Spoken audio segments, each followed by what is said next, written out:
This is interesting hands because we're light on colored mana. We'll keep it considering he mulligans.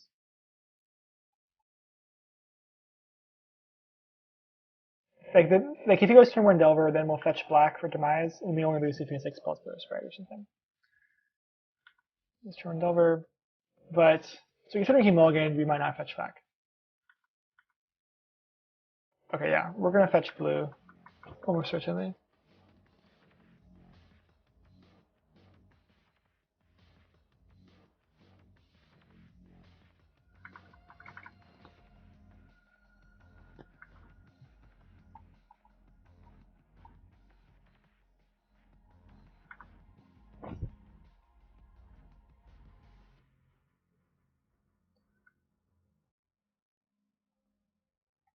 Just like don't play Muldrift from your Delver deck.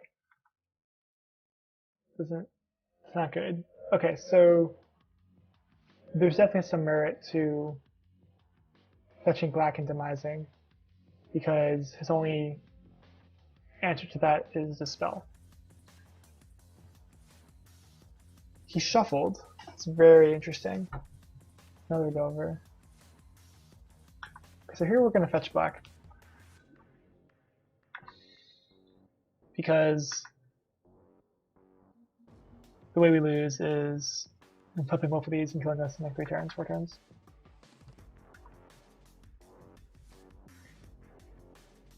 Yeah, like I'm still not settled on my 75 for this list.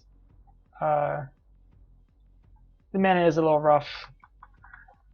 So I'm trying to, like I said, there's 3 flavors of this that I'm working on. One flavor is Gataxian Probe, Daze, Gush, Jeskai Sage, stuff like that. So this version has none of those things. It plays 19 lands, and as you see, like 20 lands might be a thing to have here in this version. Because we actually want to hit like all of our land drops in some games. Other games we don't. Like the previous game, we're fine on 3 or 4 lands. If that had gone long. Good old triple Delver draw. I actually beat a Delver deck last night with my blue-black deck. And he had 4 Delvers by turn 3. I won.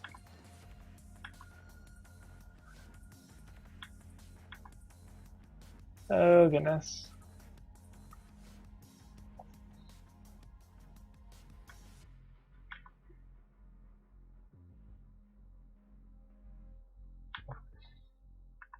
Discard Community Knowledge. Actually, Treasure Cruises is worth the money Community Knowledge.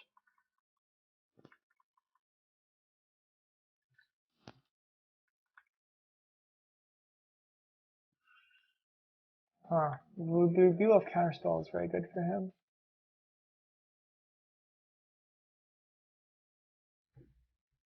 He even has the 3rd land for it.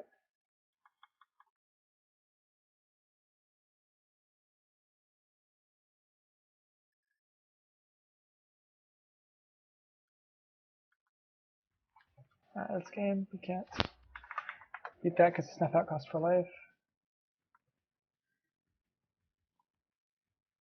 Let's play some more Cruise Control.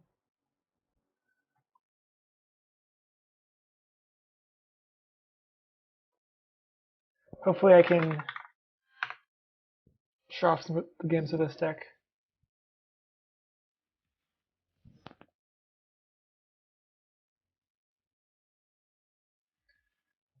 This hand is fairly strong, so we have the Brainstorm. On the draw, it has some weaknesses, but we're okay. Like one weakness is there's no counter magic. Burn, probably. This is goblins. Venturing Gear. This is some goofy deck. This is some like probably white landfall things or something. Alright, well we're just gonna dig for the removal for the creature that's gonna get equipped to.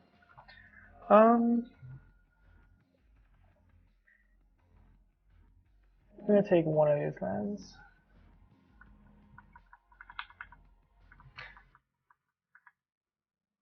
So there's a reason I'm only playing 5 fetch lands.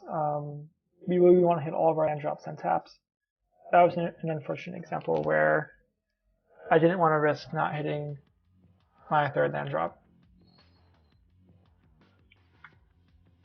So this is some landfall deck on a slow draw. This sort of deck is like,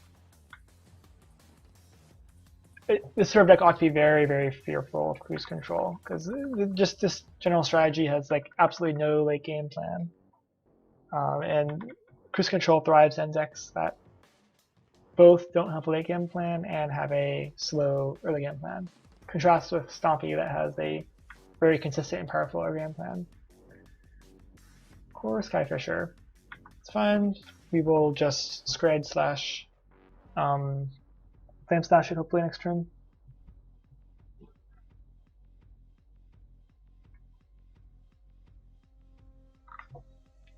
So one thing I'll note is that a deck like Domain is actually not one of our best matchups. On paper, you might think this is one of our you might think that Domain is one of our best matchups because they're kind of slow and clunky, but this is kind of like a corner case where, yeah, they're slow and clunky and we prey on that, but we can't take advantage of the fact that they're slow. So eventually they're going to actually grind us out, which is kind of weird. Okay, so great. We drew the cards we wanted. This game is like almost over at this point, I'd say. Even though it's only turn 2, turn 3, whatever. I guess we want to draw a counterspell prohibit here, then it's definitely up. Okay, well it's not. So here we're going to ponder slash fetch. Scred, counterspell. These are all really good cards. Okay, so we're going to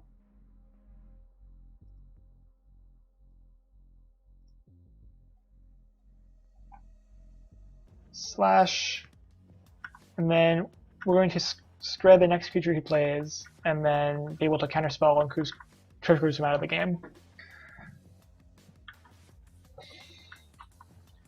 Okay, like, no offense to this guy, but I don't think this is a very good deck.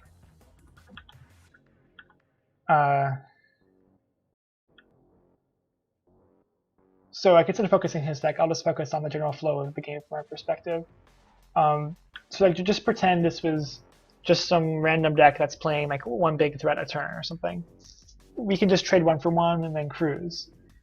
And we can do this very consistently. Whereas decks like Blue-Eye Control can't really do that unless the opponent is playing lots of creatures into their removal. So the smart opponent against Blue-Eye Control will actually not play into their removal and overload them on a single turn or something like that. Community knowledge. Scred. So here we're not going to cruise because we have to discard a card. We're in absolutely no rush. We're guaranteed to win the late game if this goes late, and it's going to go late because this deck's really clunky, it looks like.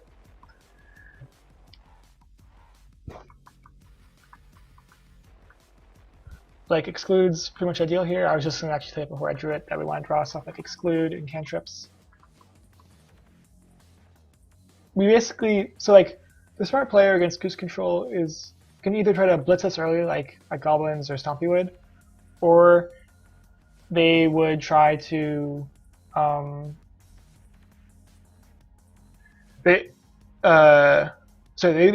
blitz us really early, or if that fails, like this game is clearly failed because this deck clunked out, you're going to wait till you have 7 cards in your hand, then you're going to draw the 8th card for your turn, and then you're going to play things. And what this does is it forces us into a decision where we are either cruising and committing acknowledging and discarding due to hand size, or we have the possibility of getting grinded out this way. And we combat it by just ignoring the problem completely and just relying on the fact that we're like a better design deck. And so we can actually outgrind those inefficiencies that way. In this exact situation, I'm gonna cruise and then ponder. Probably, I definitely want to hit my land drops in this fast turns land drop. I'll have to discard a card though. It's fine though.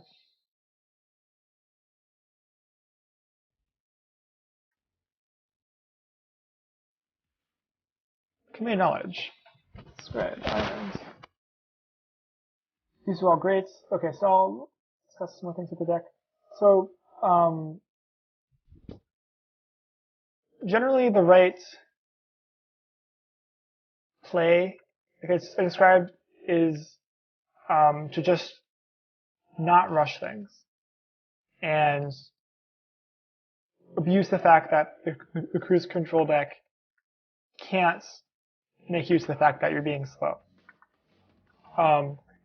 My opponent did not do that, and so like they're in a position where we just have more cards than they do, and they will never be able to come back in this game. The way we lose is if both of our sends and misspents are like the bottom, 6 cards for our deck or something.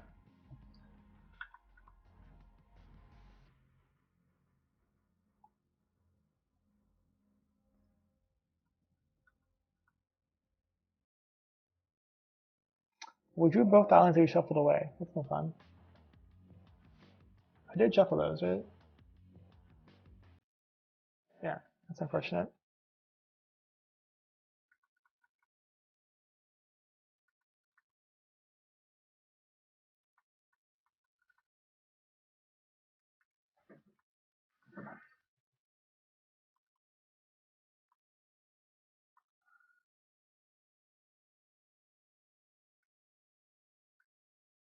So if you have any questions or comments in the chat, feel free to voice them.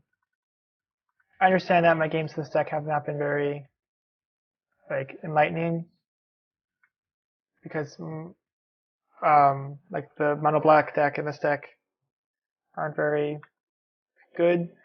And the games against London Peanuts were probably interesting, but they didn't really highlight the overall strengths of the deck that you would see if I played against some of the more popular decks in that game.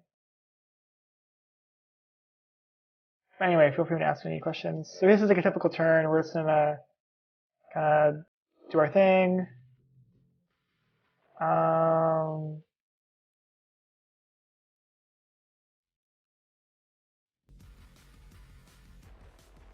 We're just gonna go really aggressive with the enlistment here. It's very unlikely he can punish us. His colors, we need something like Relic of Progenitus main deck. 2 of them, in fact, because we'll counterspell the first. He's completely flooded on lands, which is unfortunate for him, but I don't think it would have mattered. Our deck's just too consistent.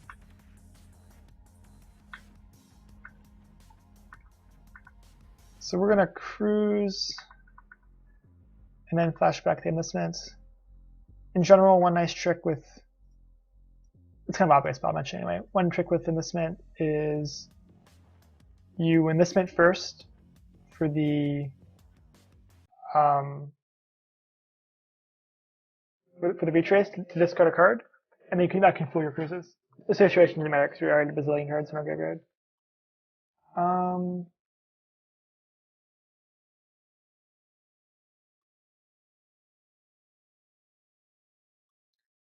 We're going to keep the planes because if we draw Community Knowledge or the last treasure cruise in our deck, we will be in a position to double enlistment. I mean, these 4 tokens are going to be sufficient to win the game anyway, but I just wanted to point that out. And hey, look, we drew a cruise.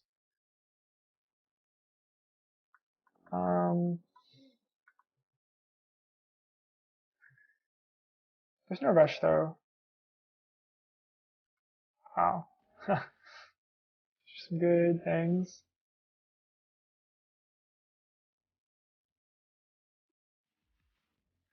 Okay, so we have access to 9 mana.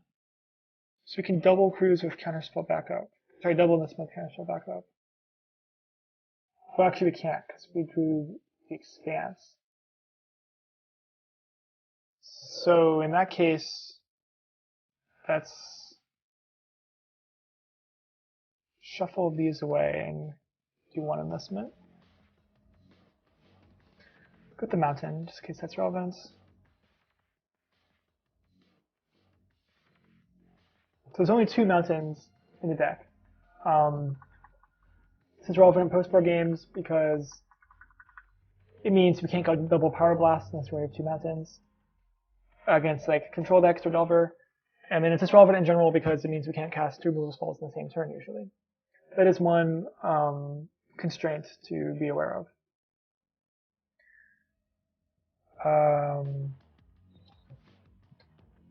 Yeah, we'll exclude. There's no creature we're afraid of because we have Scred.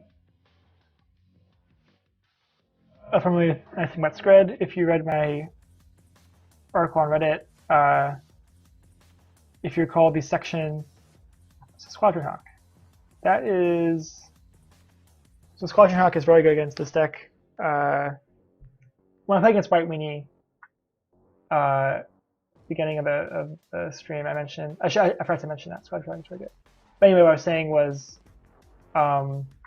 Scred's good. Like against Tron, our goal is to let their Fangren Marauders and their Ulamog's Crushers resolve, because those cards just die to Scred, don't do anything. We instead want to save our excludes for their Maul Drifters and their Maul Splicers, because we don't want those cards to resolve. But we are completely happy with Crusher resolving, even hitting us once. Not the end of the world.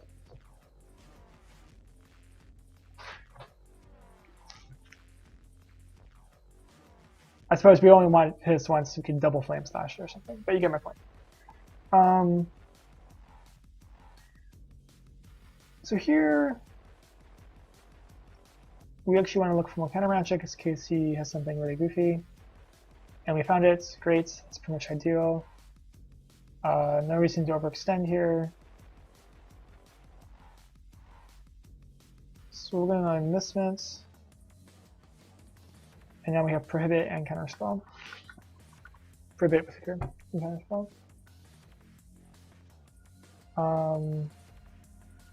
So he's dead on board. Unless he has 2 removal spells. Just to save us time, I'll go and counter that. Although, like, if I actually wanted to play optimally, I would definitely let the resolve 100%. Like, there's no question. This will save us 30 seconds or a minute. So. Like, the entire, one of the premises of this deck is that the format is way over reliant on removal, and we're going to abuse that with it by playing Sense Enlistment that makes removal or irrelevant. Okay, we'll let this resolve, and we will Scred slash Flame Slash it. We're actually going to Flame Slash it in case he has some massive. Well, he only has 1 card in his hand, so it doesn't matter. So we'll just go ahead and Scred it.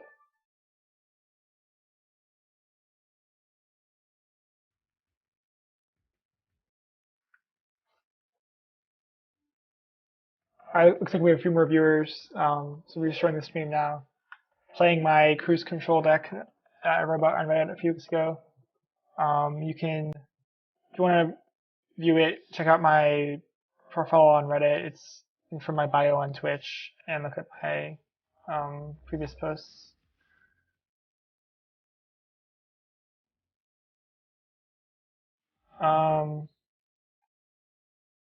Let's see.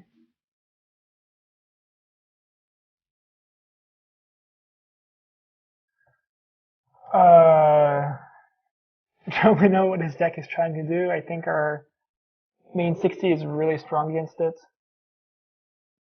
We saw a forest in there. We don't know what that forest is for. But considering that we saw enough non-green creatures, the Circle Protection green probably isn't useful. We don't care about that adventuring gear, it doesn't do anything, so it's a chance not relevant. We saw the Core Skyfisher, so Sorting Sandstorm is not like a game winner like it would be against other decks, like Affinity or something. And it quickly kills his plated GOP, or whatever it's called, the red landfall guy, but it didn't kill any of the other creatures we saw. So I think we're very happy with our 60.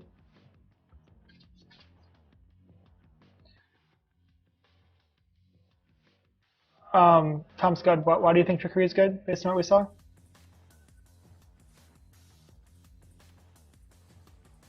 What were the other people we saw that we care about? Oh, right, the step cat. I think it's called step links. Oh, I forgot about that. You're right. Yeah, you're right. Not that we decide way optimally. Well, so I will note one thing. I will give our opponent some credit. They kept a lot of lands. They kept a lot of their fetch lands in play. Like, did not use them. And I'm going to assume this was because they were hoping to crack them on our turn to play around our removal. And in theory, they could do that sort of thing to save at least one of the creatures from trickery. But sure, I agree that I forgot about step links and that the trickery is pretty good then.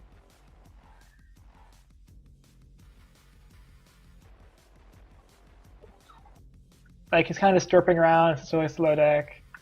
Seems pretty good for us.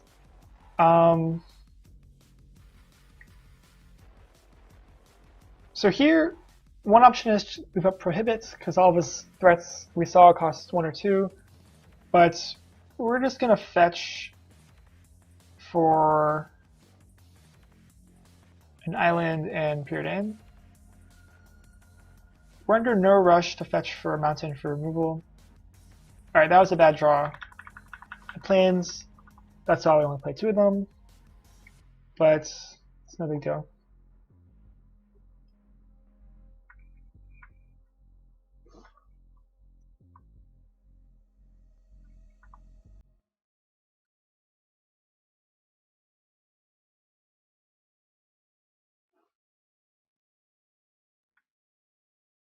Oh wait, I'm just reading the chat log now. Yeah, Tom Scott, I completely forgot about Squadron Hawk. It's starting me a little tired. Yeah, like I mentioned, that's a very good card against us, and we should definitely have Electricity against that.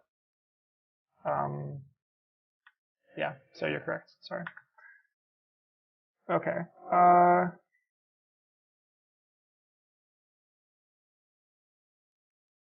Here we actually want to fetch for a red source.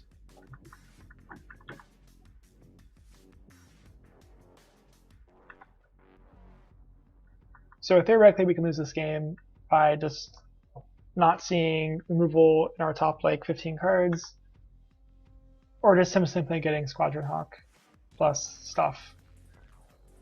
But his deck's been really slow because all of his lands come and play taps because they get fetched. It makes Squadron Hawk a lot worse. So he can't cast 10 turn 2 on the play. I'm gonna fetch first because marginally improves our chances of not drawing that mountain. Flame Slash, that's pretty good.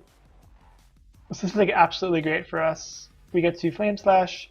He can't do the landfall trick I mentioned a few minutes ago, and we have Exclude for his follow-up creature. So drawing the Flame Slash in the last 2 draws there was exactly what we wanted. These 2 planes in our hand are kind of annoying. Much rather have any other card in the deck besides planes. And Enlistment. Bone Splitter. So he is playing Bone Splitter. It's fine. We're not going to counter that because we're instead counter every creature he plays the rest of the game. Or every creature that we don't feel like killing instead. Like, for example, we obviously want to counter Squadron Hawk.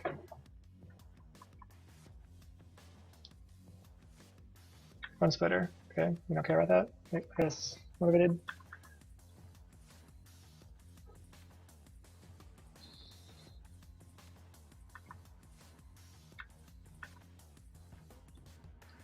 So here we're looking for like Treasure Cruise, Kume Knowledge, just any draw spell. Even in this mint, actually, I would feel comfortable going for this mint here. Well, the strawberries don't counterspell on the deck, that's fine. So in this position, we want to play creatures so we can exclude them. Maybe he's watching the stream and he's doing the strategy of overloading us. That was a joke. Okay. So we can enlistment, and then he could go planes double Squadron Hawk.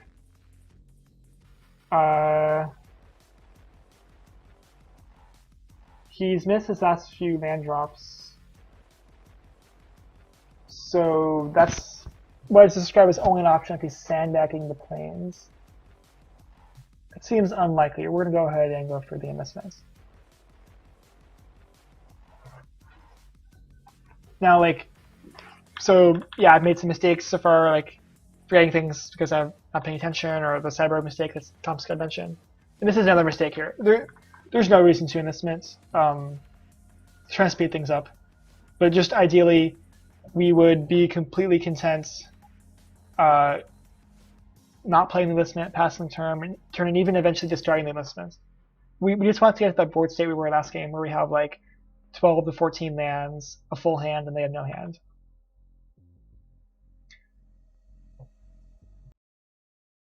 And so, okay, yeah. Yeah, so okay, that was being stupid. So if we don't draw into a removal spell in a few turns, ice triple. It's a Drukopog. Okay, so great. Good. Everyone gets to see our mistake fully punished because he used up a creature and he removed one of our enlistments. So great. Everyone now learns not to do what I just did. So we're probably gonna be chump blocking the next 2 turns. Or not. Okay, so there's one of the groom spells. So we worded for our mistake, sort of ish.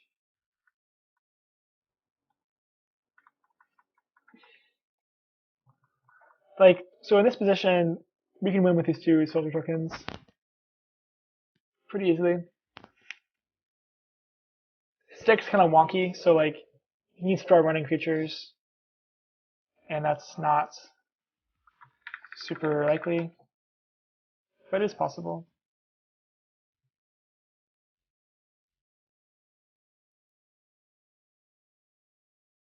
Power Blast.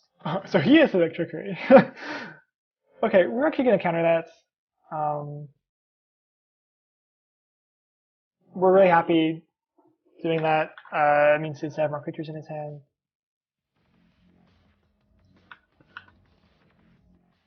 But just in theory,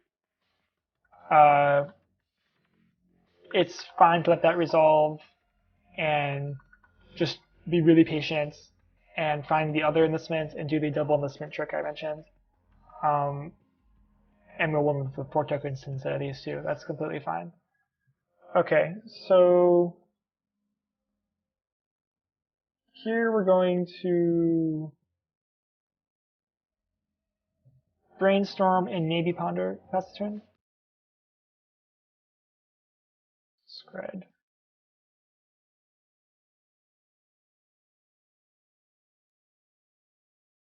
Alright, we don't have Execute or Prohibit, so we're actually just going to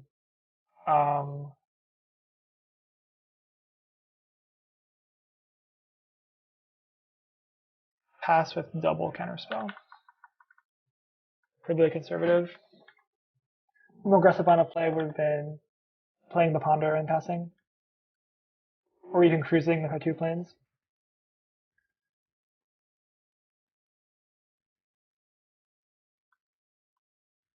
But like I've said, okay, implied. If we cruise with the 2 planes, we would not have double counterspell.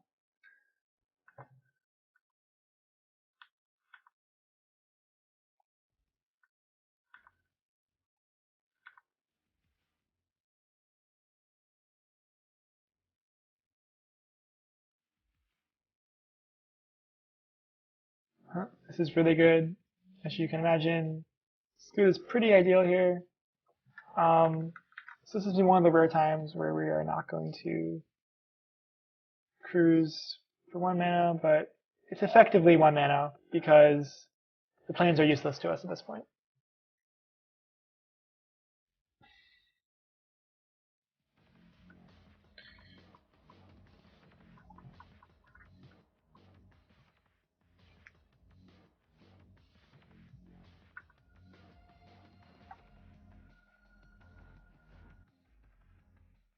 See how many. I'm gonna get an island because we have triple counter spell and we only had 6 blue.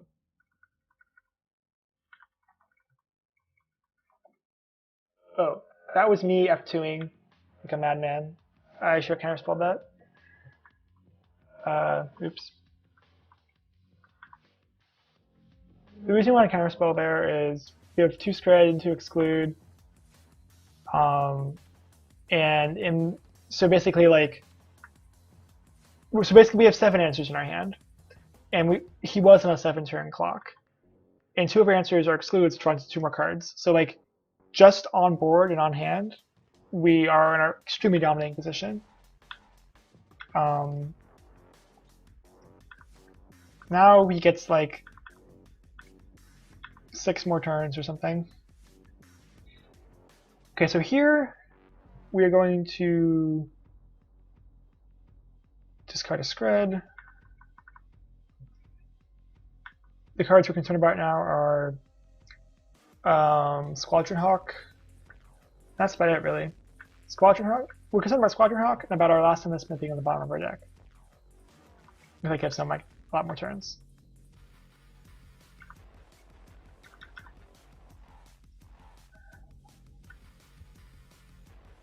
Yeah, it's unfortunate I didn't counterspell that lightning bolt. This game gets still a little longer. So let's go ahead and crack this.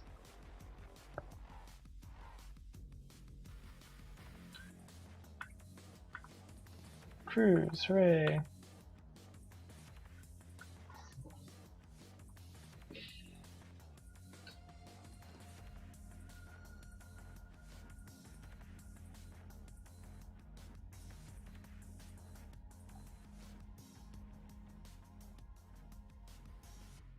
He has 4 cards in hand.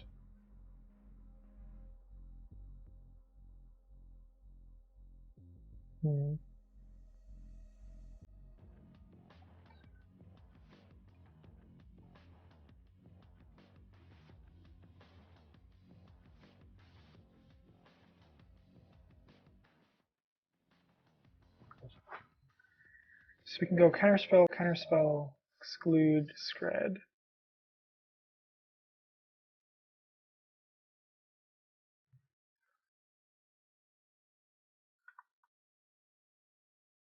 We'll discard counterspell and a brainstorm.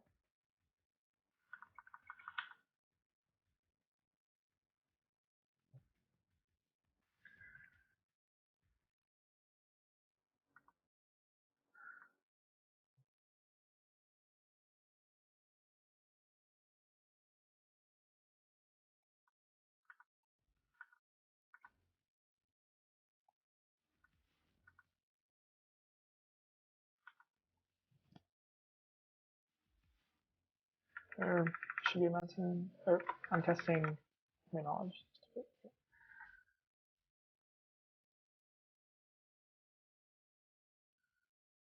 Sends in the Smith. So we have 9 mana.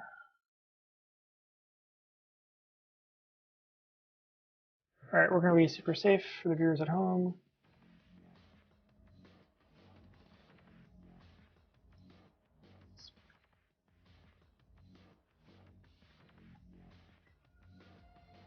Get rid of this Flame Slash.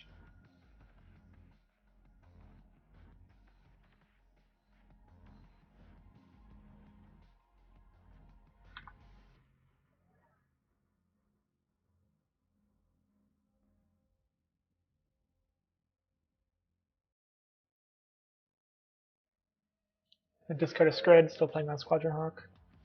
Trickery. So we could counterspell, so we won't have to discard.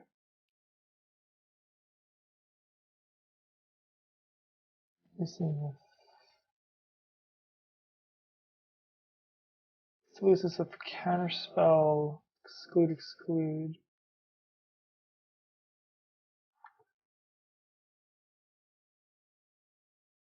counterspell and 1 exclude. So you could have triple vertical 1 squadron hack. Yeah, we're going to counter this in case the top of our library is not a land for enlistment.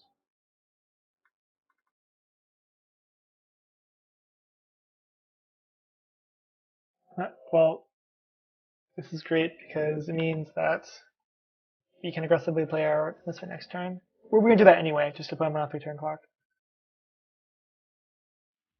Squadron Hawk, great. This is ideal. We get to cash in, exclude. More likely to get a land for enlistment. Great, we draw the land. Step links. That resolves and we'll spread it. Sure.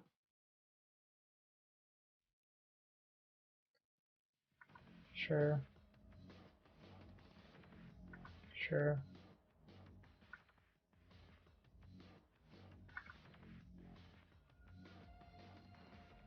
Spread, hooray. So we have 2 cards left.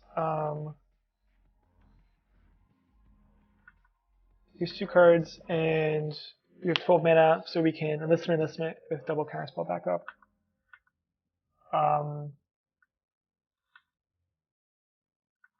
We will do that because that only loses to like triple trickery, which is impossible. Sorry, play 2 of them.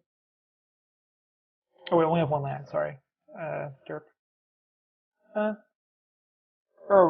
This is our hand. I'm just being an idiot. Okay, so we'll do exactly what I said originally.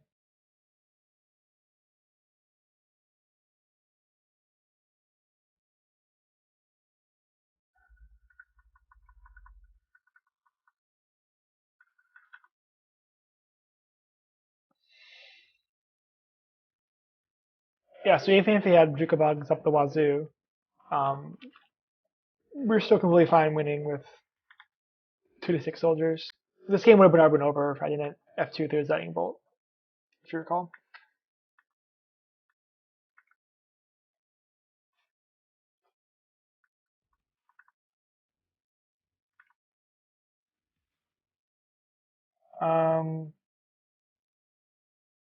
We're not going to cantrip. In the event that something weird happens, so we're going to win this game no matter what. Just in general, in the event that something weird happens, we want to give ourselves more time to recast enlistments.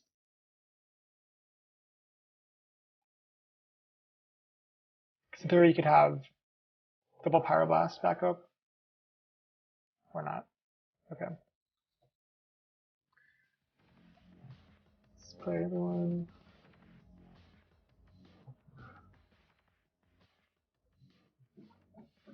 So I'm going to play a few more matches and then call it a night. Let me know if you have any questions or comments in the chat.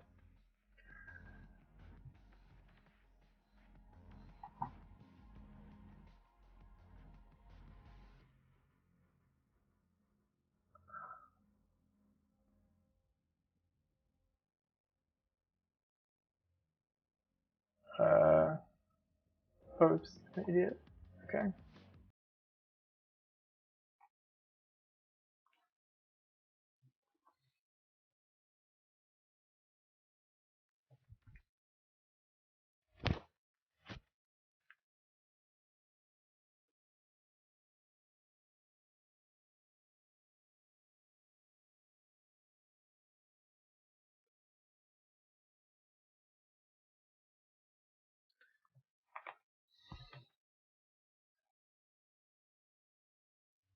For my last few matches, anyone have any requests for which deck I should play with?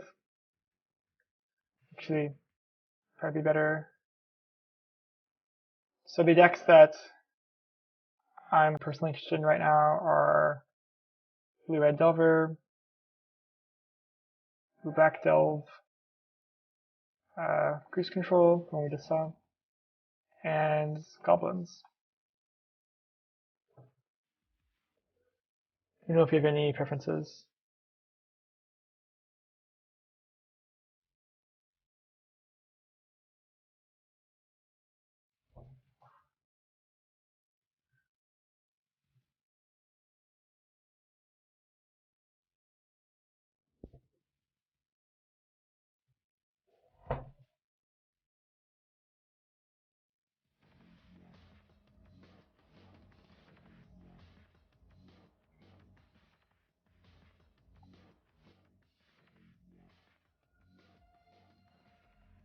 Elf. I don't have an elf deck built. Uh, maybe next time. Someone pick among those 4 decks.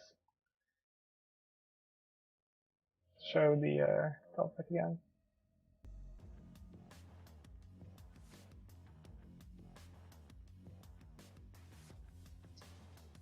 So in case you didn't see me discuss this earlier, this is a more control-y version of the blue-black delve deck. So we have 4 main deck rune snag and 6 counter magic sideboard. Considering cutting off 1 dispel, 1 negate, I think I'm looking too many. But I'm not exactly sure what to bring in their place. Pretty happy with this deck overall, actually. If anything, might want to put another land in the main deck or some Gitaxian probes. It's been performing very well for me so far.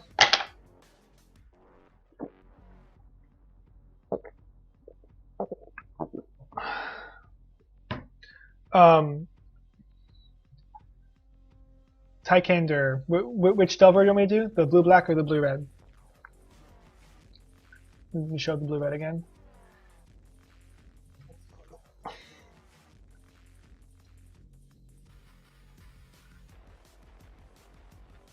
So I have 3 variants of blue-red Delver and 3 variants of blue-black Delver. The blue-black one I just showed you was like a control-less variant.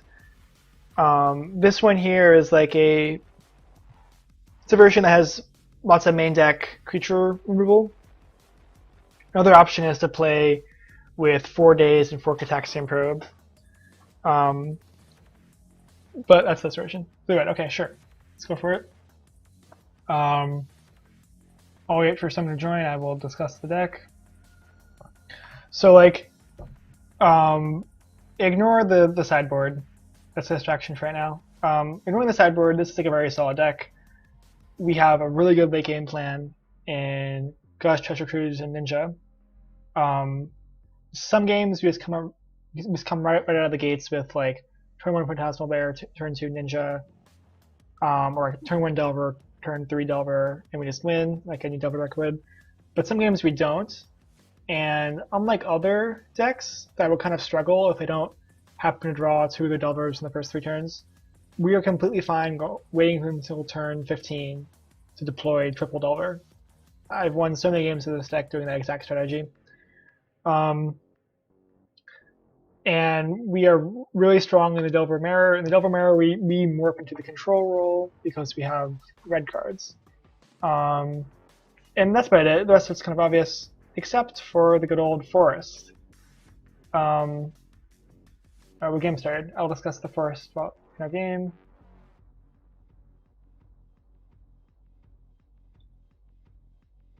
So, oh, this is cruise control. God, sorry, Ron.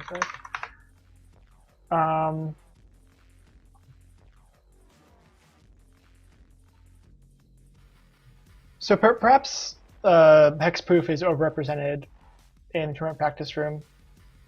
But it definitely is a deck. It's a good deck.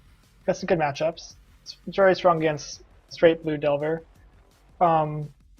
Anyway, so like, just straight blue Delver or blue-red Delver or the blue-black Delver decks, they're weak to hexproof. There's Aura Flux. Aura Flux actually isn't super good. Smart players can play around it. It's only really good if you slam it like turn 3 on the play or something. But you can't really do that consistently. Unless you're playing 4 of them. Or 3 of them. So my solution is to play lots of cantrips and play Serene Heart, which actually like just wins the game. Unlike Aura Flux, which can be played around. And before us, so we're playing 3 sideboard slots against hexproof, whereas some decks would only play 2 Aura Flux or something. That's pretty common. So the addition of the 3rd card there for the Forest isn't the end of the world, because Ancient Grudge is very strong against stuff like straight blue Delver, Spire Golem. Something like Straight Arrows is not very popular in Pauper these days, but as you can imagine, it's strong against Phantasmal Bear and Delver. Ooh, goblins, hooray. Dude. Okay, so after this match, we'll have a deck tech with my goblins deck. So my goblins deck, you can tell right now, is already different from this goblins deck because I don't play Foundry Street Denizen. I'm actually playing a control-ish goblin that's designed to completely destroy Delver. And it does completely destroy Delver. Okay, so let's see here. So there's some similar principles to cruise control as in this deck. We play lots of basic lands, so we can cantrip for basics. Against goblins, we want power removal because Sparksmith is the best card in the deck against Delver besides Death Spark. And that's the secret tech that has been kind of lost in the in years past for Pauper. Death Spark is a good card.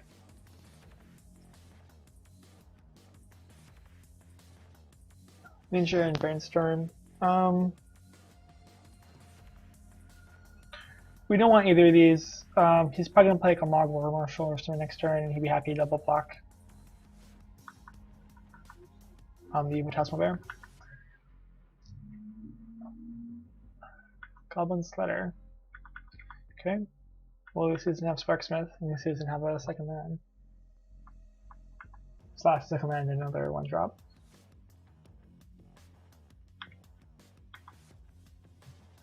Well, in this second position, we would have preferred having the Ninja. But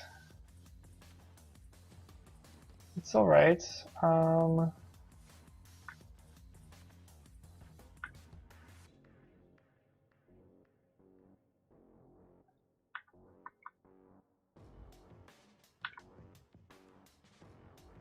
We basically just want to not lose to Sparksmith. And so we are going to do that by looking for the bolts. We find 2 of them. That's always good. So in this position, we have not played our lands. We will ponder into the lands.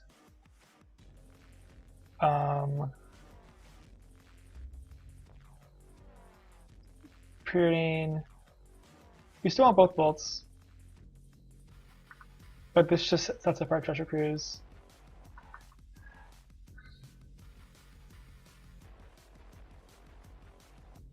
So him only being on 1 land and him playing Foundry Street Denizen means that this is like an aggressive Delver deck. It's not a control-y type. And so we are basically going to be racing.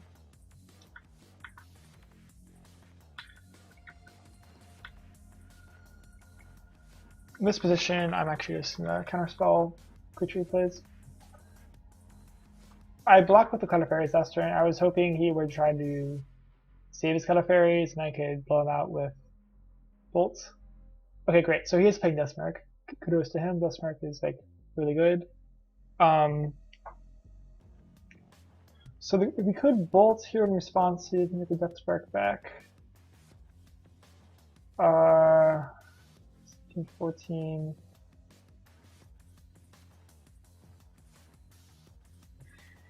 Yeah, we will do that.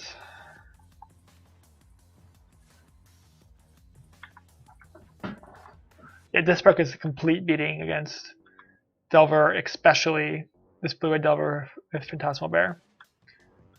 I don't dispute that. That's why I think Goblins is a pretty good deck right now, actually.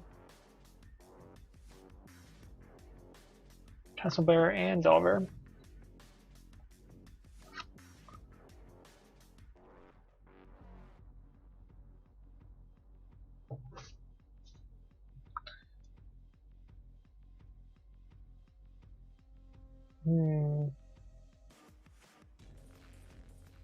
Both. Next turn we'll Delver pretty into a card to flip it. He's mana screwed, so he's a couple turns off of Death Sparking. Oh, of course, as I said that, he draws his second land. Longbow Marshal. Well, as I mentioned on turn 2, that's good against Phantasmal Bear. So here what we're going to do is attack, and when he double blocks,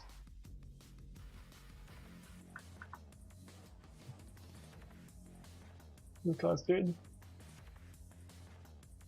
Double blocking, that's fine.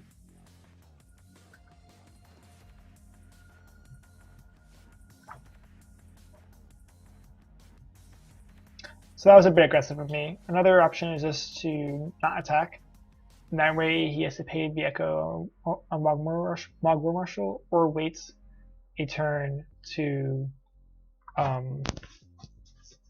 let it die and then the next turn get Death Spark. So I guess in retrospect that was a mistake by me.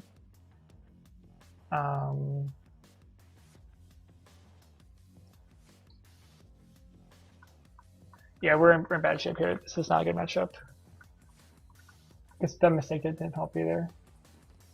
So something like normal, just something without Phantasmal Bear is going to be a lot better against a deck with Death Spark, obviously. Post sideboard we get the Trickery, which is awesome. Like, that's one of the advantages of playing red.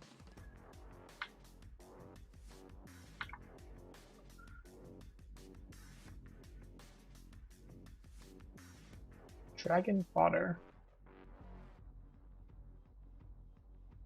So we could counterspell this and then spell stutter his Death Spark.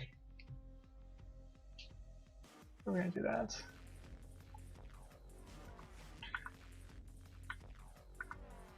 This matchup is kind of a race, like I mentioned. We haven't drawn any Treasure Cruisers yet. Once we do, we can start chaining bolts and burn him out.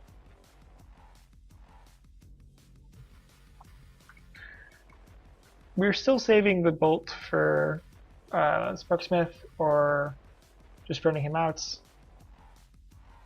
because those are the important cards in the matchup.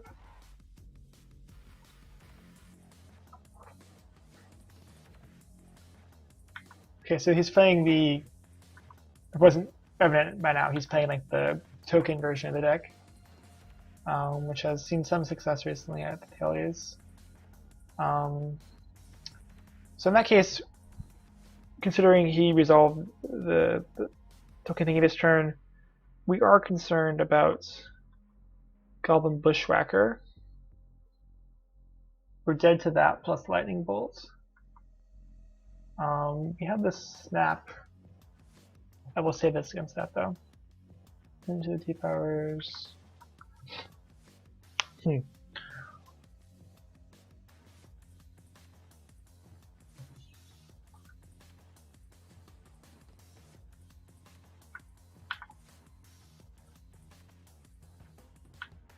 So we're going to ninja our sprite back.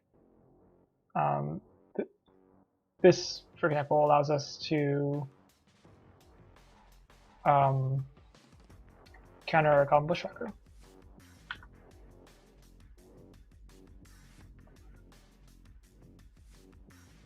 Cloud of Fairies, that's very strong. If he has, for example, double Bushwhacker, Trump Blocker.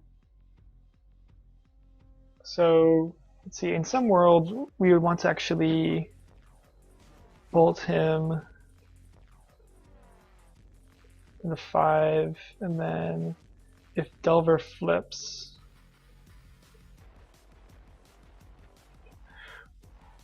okay, we're going to leave the bolt option instead of bluffing counterspell. The spell setter on 2 is essentially counterspell in this position. So one option is Ender's Turn, Sprites, untap, if Delver flips, we win. Because that's 8 damage. So that's what we're going to do anyway, probably just because he's going to be playing something and we can counter it.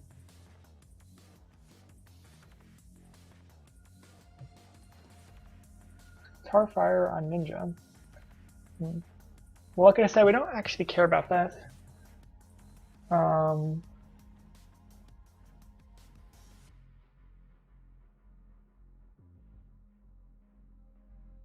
That's fine.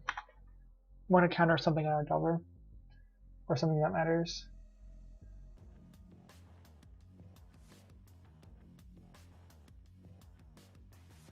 Another option there would have been snapping our ninja. He was playing super safe though.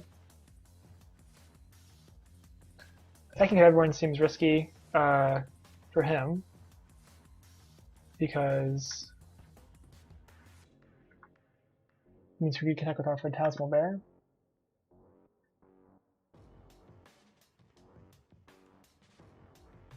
We're actually going to do this.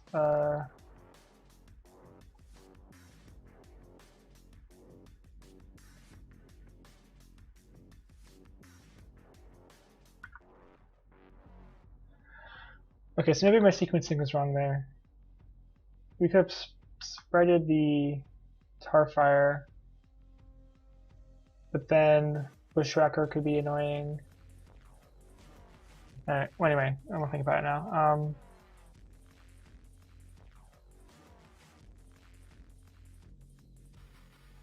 Chain Lightning. So we actually win here. This is one cool trick that I'm glad I get to show off. First gonna attack, and then we're gonna bolt, snap, bolt. Or bolt, snap, chain lightning.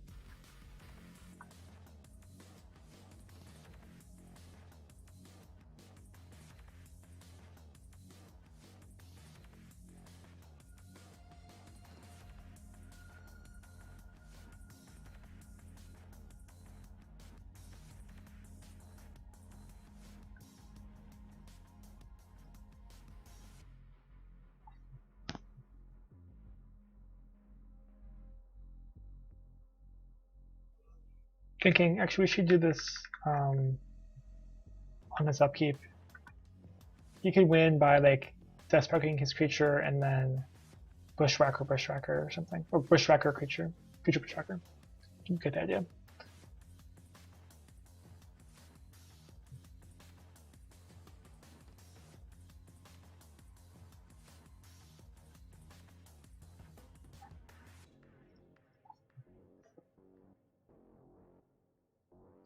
So not the most elegant game, but the interaction between Cloud of Fairies and Fetchlands is decent. It allows us to overcome one of the disadvantages of them. Okay, so the Kukri is obviously good. That's about it otherwise. Snap isn't ideal. Chain Lightning's not ideal. It's better than nothing though. It's the cool Sparksmith. Pronouncement Bear is pretty bad. Actually, I forget. Does I'm pretty sure the what are they called? Right, yeah, these guys like Mog Raider and Goblin Setter, they can kill even Phantasmal Bear because you can target any creature, not just creature control.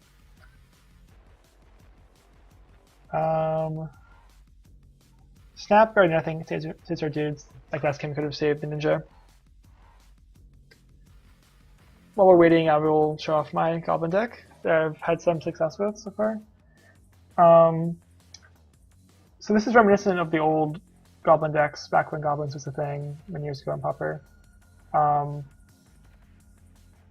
So Silvac Lifestaff is pretty insane against other creature decks. Decks are trying to win with creatures. It's just a natural combo with Goblin Setter and Mog Raider and Mog Marshal. It's also a combo of Sparksmith because you can gain 1 life for Sparksmith things. Goblin Arsonist is insane against Delver. We're playing 4 Goblin Matron to be able to chain Goblin Matrons to play like an attrition game. Playing 3 Death Sparks to play an attrition game. You Skirk Dual Sergeant is something I'm not sold on in the main deck. It's one of because it's bad against decks with removal because it'll kill the Dual Sergeant and they should have 5 mana. But it's really good against decks that don't have efficient removal. Sideboard, Power Blast is good. We have a couple Silver Bullets against decks that don't have. The Beetleback Chief is against decks that don't have counterspells.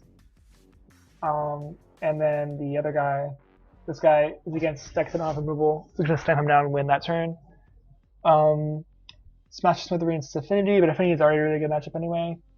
Throwing Pain should probably be cut because Fog isn't a thing. That's just lazy by me. Martyr Bashes should also be cut. It's not needed in the current metagame, but in the olden days, this deck was actually a true control deck, and you would use Martyr to like wipe the board and play a bunch of goblins.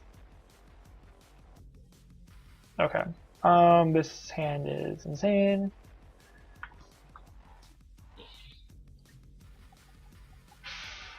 I mean, it could be a little better, yes. The Brainstorm would be better as a non-Brainstorm card because we have Mountain instead of Islands.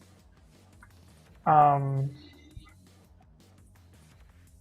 don't really need 3 Cloud of Fairies. It'd be nicer if one of them was like a ninja or a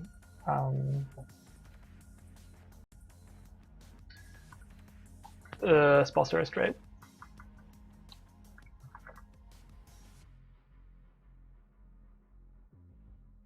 But yeah, this Goblin Tokens deck is really weak to Trickery. Whereas the Goblin deck I showed you is completely fine against 1 and 2 Trickeries the entire game. This is a really good sign that he has to play Bushwhacker unkicked just to attack for 2. Yeah, one bad thing on the Goblin deck is that mana is an issue. As you saw, I was playing 17 lands in mine. Most of these aggressive lists can get by with 16, but 17 in my list is not enough. I would prefer like 17.5 or something. Okay, so the concern is that Trickery of his own. You can sandbagging a mountain. That seems really unlikely.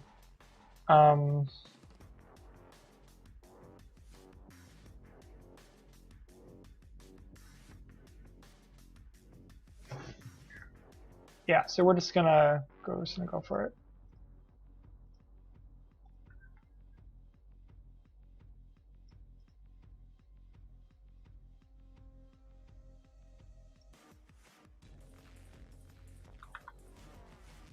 We're gonna save one of the Cloud of Fairies.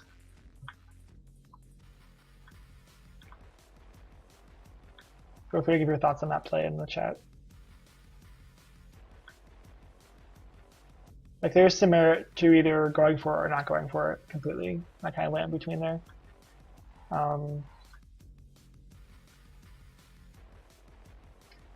Like, obviously, one thing I didn't mention is that he could just simply have Trickery and just not draw his land, which is why he kept his hand. Trickery is really good.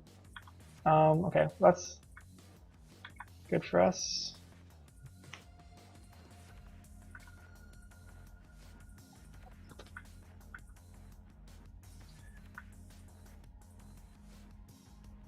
Alright, now we have Cruise, everything changes.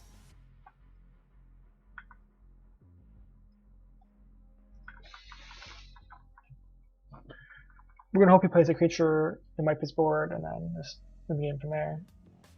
Aha. So it's Mog Raider. So with this, he can save one of his guys. And he'll probably save the Mog Raider itself, which we can then bolt. Alternatively, we can bolt the Mog Raider, untap, and then a Trickery. But letting him elect Trickery and not saving the Mog Raider is fine. I'm willing to trade damage for that. Mog Raider is more important.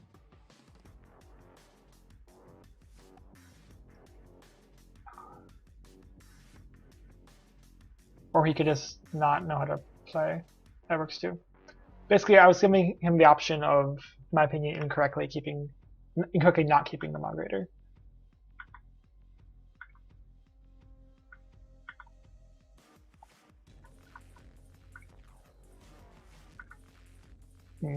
Sparksmith is still a thing. You could theoretically get back into this with Sparksmith and Death Spark.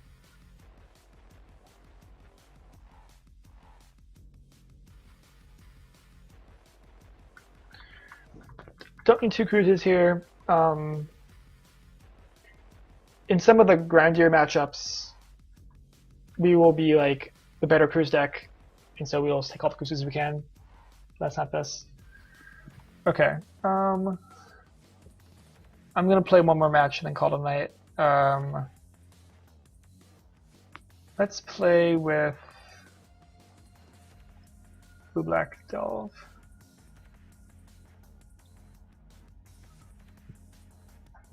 I've had some really crazy games with this deck. Like last night, I won a game with 0 cards left from my library, and it was cool because I planned it out like from like 5 turns prior to that.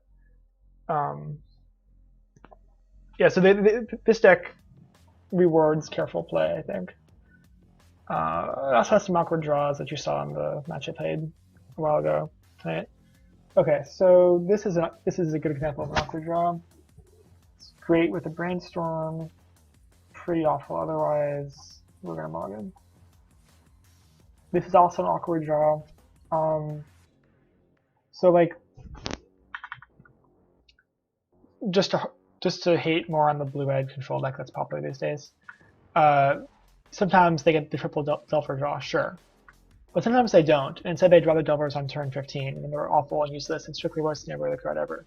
So, like, I'm much happier being the person with a consistent deck rather than the deck that can randomly sometimes get lucky. Yeah, those are my thoughts on that. Just give you a concrete example. Like the cruise control versus Delver matchup is so laughable. Like I've never lost a game against that, and different times it gets like turn 20 and they top deck a Delver, and that's like the worst possible card they top deck besides a land. And it's just bad. Yeah.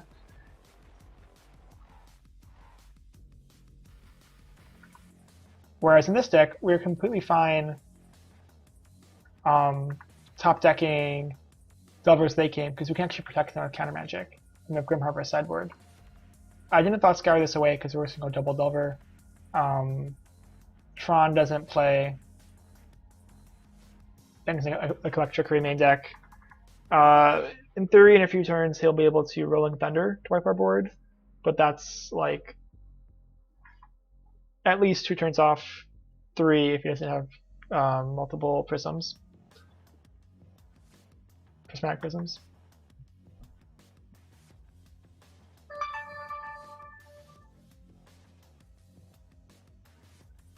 So ideal for him is Sphere Prism into like Firebolt. That's the ideal play for him. Or not, he's not 18 strings again. Okay, that's fine. So our ideal draw is revealing a counterspell to counter like Ulog's Crusher or Muldrifter or something like that.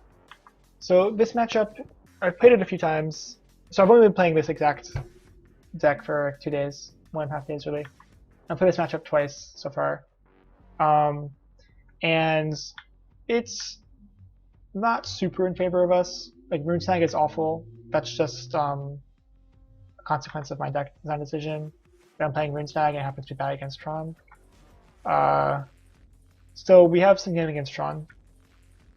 And for example, this game we can rush a Crusher. We can race a Crusher, sorry. Assuming he doesn't have like Crusher plus removal, or Muldrifter plus removal.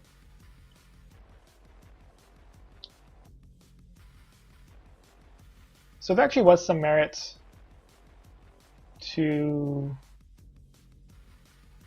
thought scouring away the Treasure Cruise. Well, not really actually. It's only one draw. We weren't able to draw an island and a counterspell. Tree is the bomb. I love Pauper. Blah, blah, blah. Yeah, I actually agree. I think it's really cool that Treasure Cruise is legal.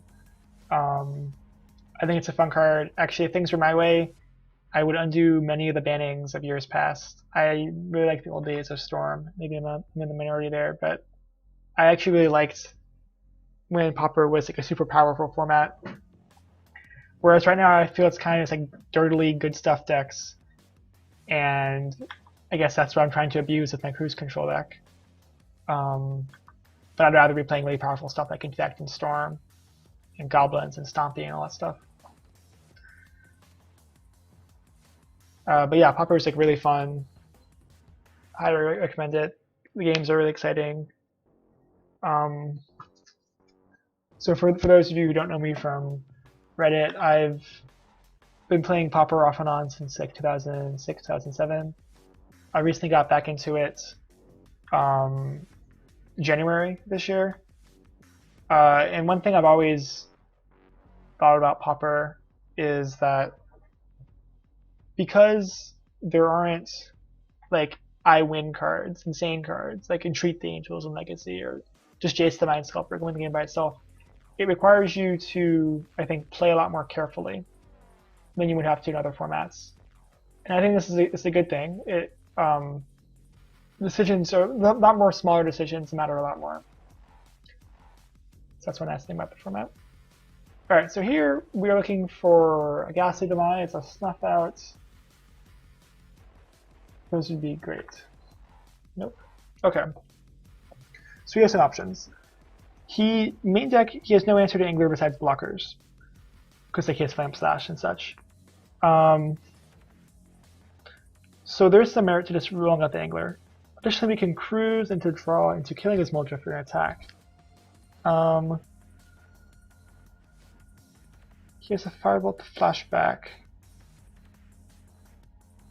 Yeah, he can't flashback Firebolt and play a blocker for Angler, so we're gonna go with that side.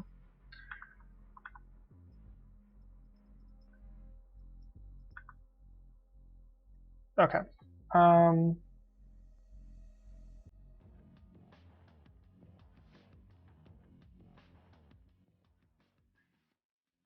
In this position, I am not. Oops.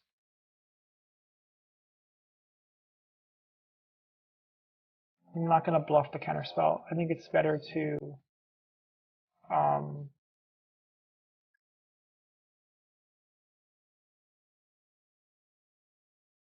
set us up for a cruise next turn.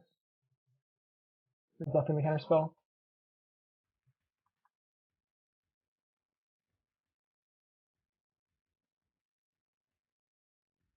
Yeah, the Kiln Fiend combo deck. The Kiln Fiend combo deck is actually decent against this blue-black deck because Snuff Out costs me 4 life, and I am kind of slow getting to it. Whereas if you're on the play, you can just like kill me on turn 3 or turn 4. But yeah, the Kiln Fiend deck just gets smashed by my cruise control deck. I think I'm like 8-1 or 7-1 in matches against it, or maybe undefeated in matches, but I've lost a game or two on the draw.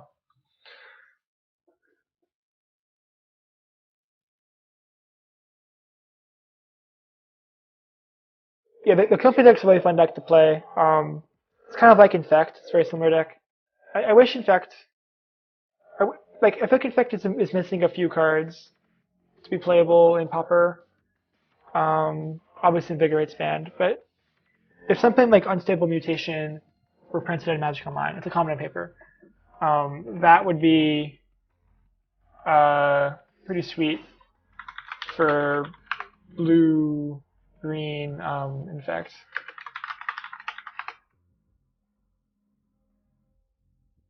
So here, I'll show you mutation.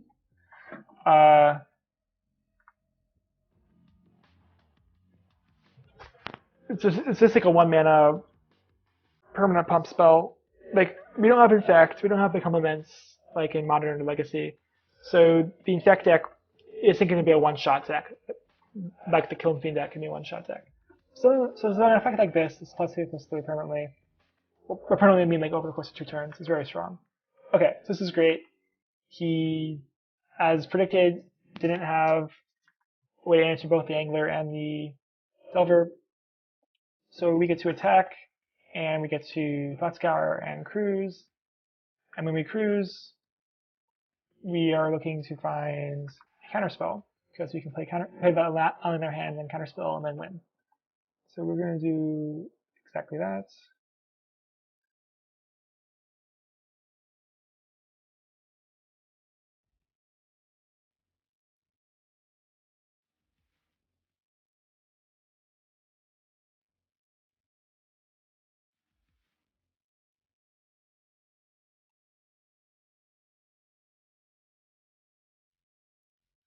Give me a knowledge. If I accidentally double this, this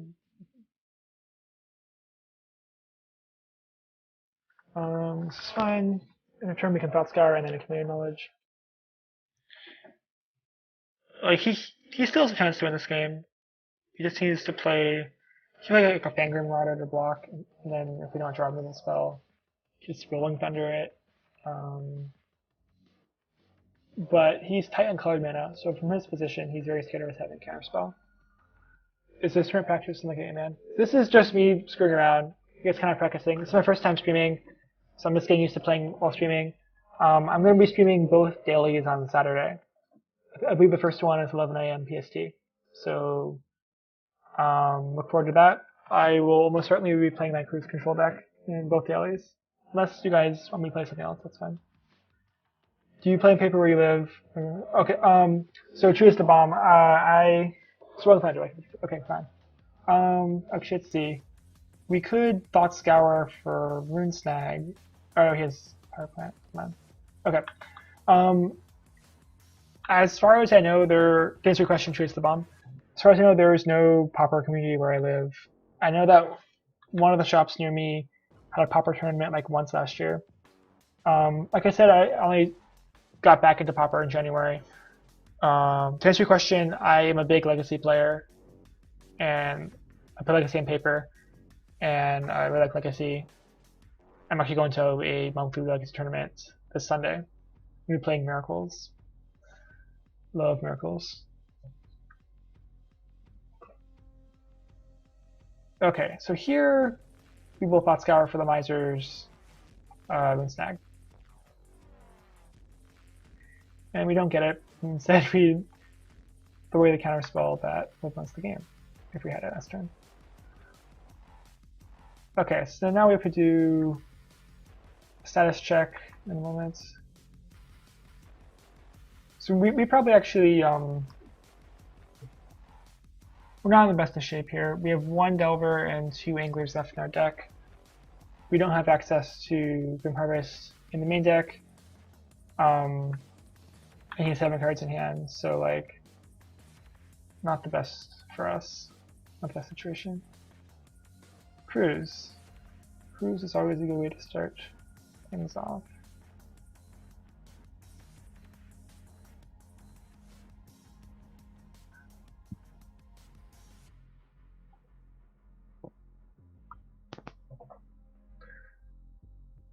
Also, to answer the other implied part of your question, Chase the Bomb. Hold on, I think. I'm happy playing Magic Online. One of the reasons I'm streaming tonight is just because I want to get back to the community. It's more fun than just playing against random people in the current practice room. So like I'd be cool to find some practice partners I could play with on a regular basis, and I would be completely fine doing that as opposed to wanting to play on a paper scene. That being said, a paper Pauper scene would be awesome because I think it would actually attract a really big crowd. I think a lot of people just are ignorant of Pauper. They don't know how things work. They don't know that it's actually a really cool format. But if they did, I think everyone would play it because it's super cheap, especially in paper, because Days is pennies, and Power Bass is pennies. So like, I think there'd be some pretty cool local tournaments if that scene existed, but alas. Okay, so Fangrim Marauder. Well, obviously we're going to Rune Snag this because it's a free Rune Snag, but in general, we would prefer to ignore this card and just kill it with our removal. We play main deck 3 Snuff Out and 2 Ghastly Demise. I didn't want to risk not killing the Crusher in case I didn't draw one of the 3 Snuff Outs this turn. Okay, so we're going to AK.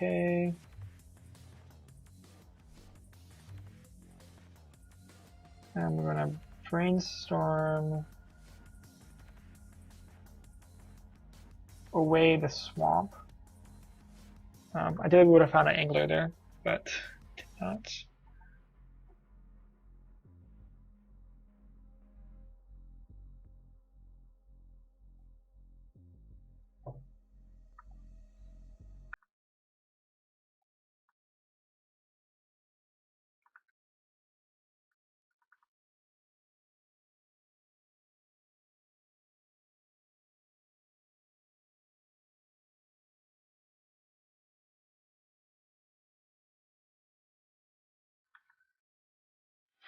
Ah, Mole Drifter. It's a good one for him. So Mole Drifter is very strong in the Tron deck. I think it's the best home for Mole Drifter in the format. No complaints about Mole Drifter there from me. Crusher is fine because we have Snuff Out. We can have the only 7 mana. We can switch in that now.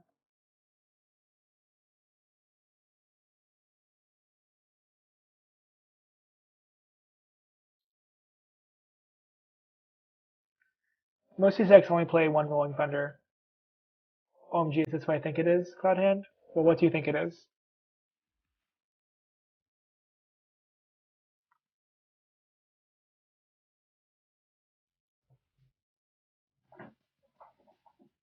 You could Mole Splicer.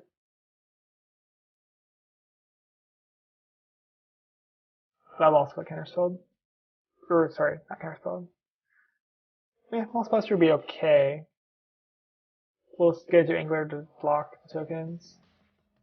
Oh, he's in the cruise. Fine.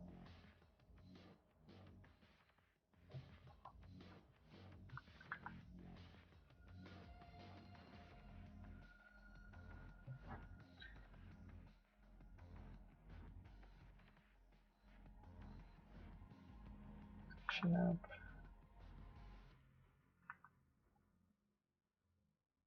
Get another haunted pengraph, whatever it's called.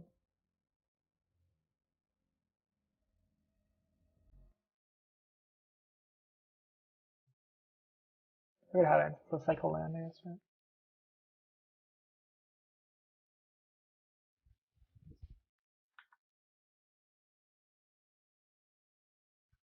So Cloud Hand, what do you think this is?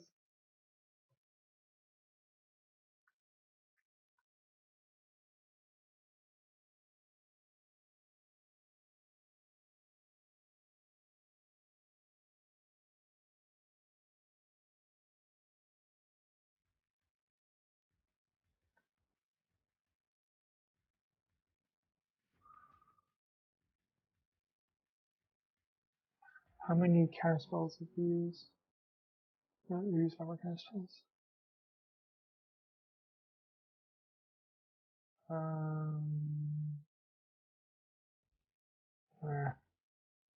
We're looking for those last 2 anglers. Let's see, how many fetches have we used? 1, 2, 3. Still 3 fetches left in our deck. So the brainstorm's right at nothing.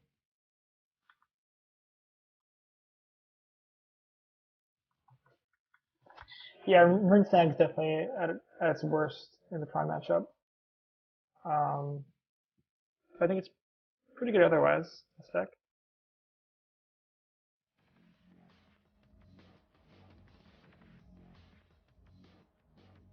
Well, just fair.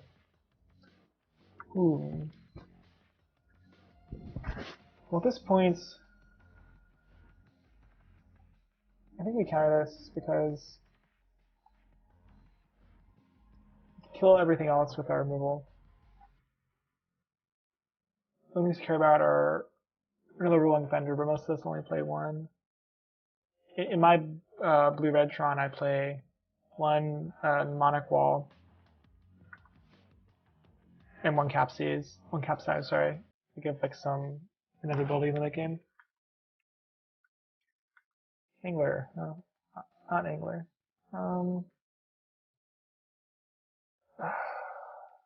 See, in this position, we could brainstorm. How many Foxcars do we have left? So we have 2 intellects.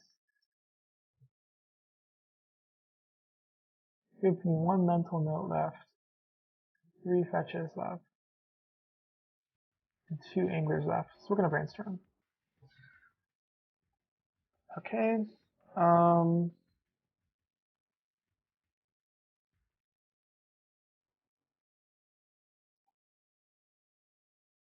Eek. The last land. Okay. Oh. We're out of brainstorms. So we're gonna put that in.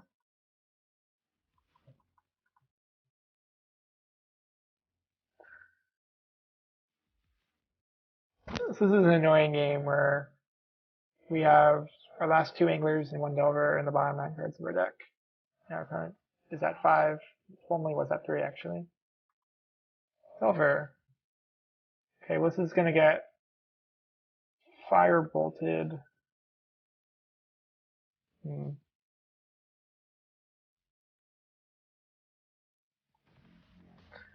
Any reason to save this?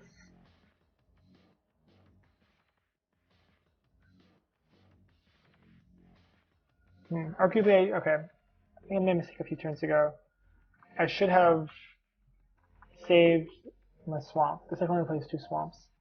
I should have saved my swamp to play double angler if it came to that. I still have 1 accumulated knowledge after it. Yes.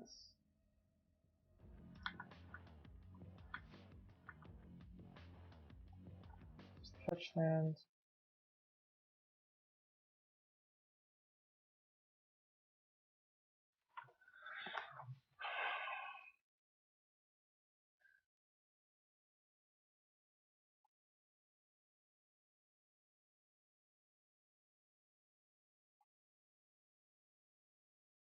So there's 1 land left in our deck, and it's a evolving one.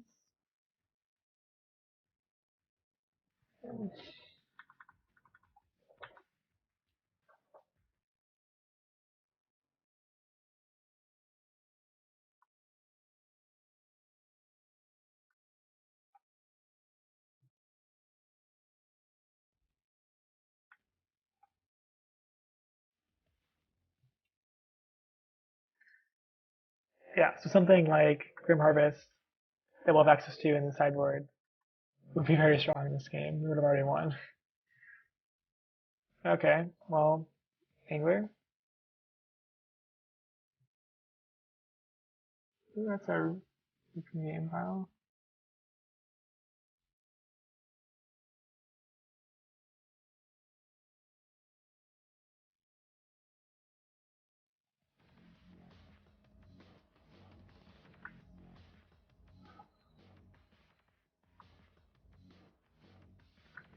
Okay, so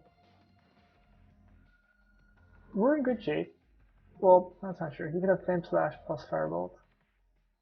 That's the only thing we're worried about. Creatures are fine. You can just kill them.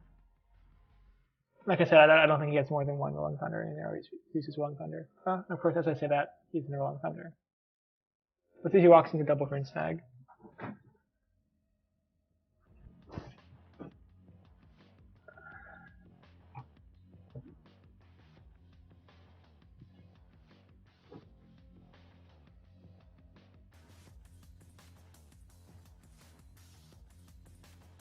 X is 13. Well, double Rune Snag is going to win us this game.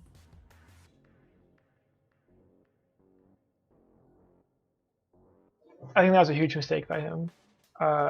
He should have just cast it for X equals 5. Like, he's already seen 2 Rune Snags this game. 1 of them's in our graveyard. Even if... So basically I'm saying, he's seen the one in the exile zone, so like, he knows that it's a thing. When there's only 6 cards left in the library, there's 2 more Rune Snags to be played. It's possible to win our hand. Even if there wasn't already one in our graveyard, just 2 in our hand would be sufficient, because we have to pay 6, and we only had 5 mana to do so. Angler, no. Okay, well, so in this position, we could AK for 4, and then if the Angler is the bottom card in the library, we're not happy. Otherwise, we would have 1 turn to kill him with 2 Anglers. Yeah, I'm gonna do that. That seems really good. Because the way we lose this game right here is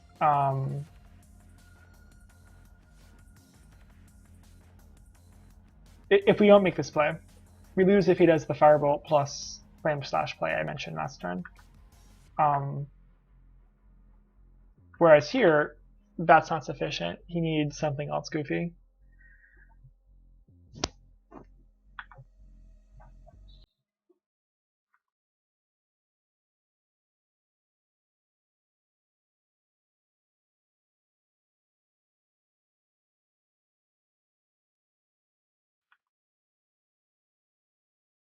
You could like Muldrifter into. Well, we have. Well, so I only have access to 4 removal spells because I made that mistake of getting rid of my second swamp. So he needs to get 6 blockers. I think that's really doable. These decks usually play like between 8 and 11 creatures.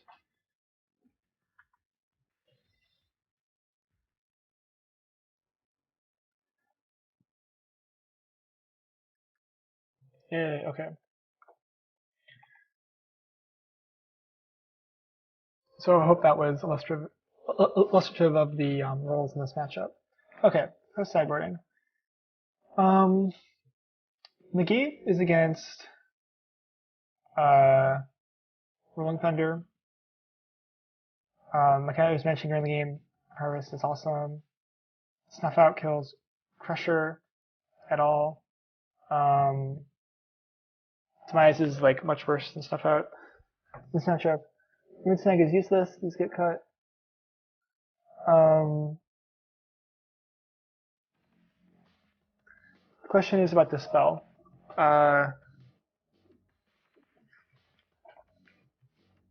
So usually these decks will have Firebolt and Flame Slash as their removal suite main deck.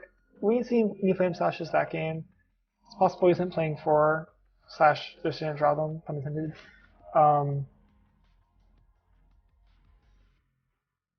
But my point is that the Dispel is not useful against his removal suite that he has main deck. You might have some of our Power Blasts, but Dispel against Power Blast seems a little bit loose. So I think we're going to cut 1 Demise. Like I said, it's not that big of a deal. Good.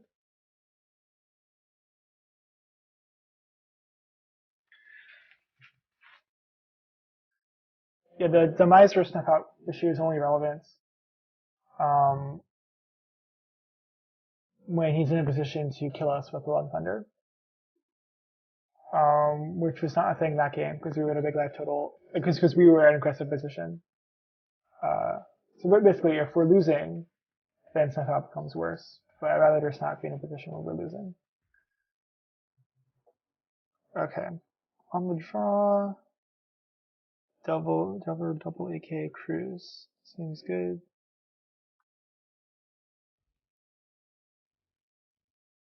Map. Okay. So here we definitely go turn 1 Delver.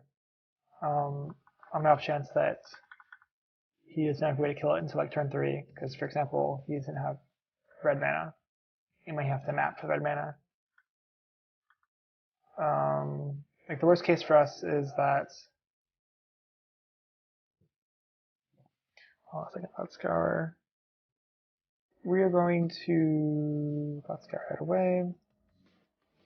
So the worst case for us is that he already has the removal spell in his hand and a Prismatic Prism, and he will fetch the Urza's Tower and then Prism and then Muldrifter slash play removal spell. So we're going to play Wilds here. Besides, it's got a Swamp for Snuff Out if he has Muldrifter, like I just mentioned. This tower.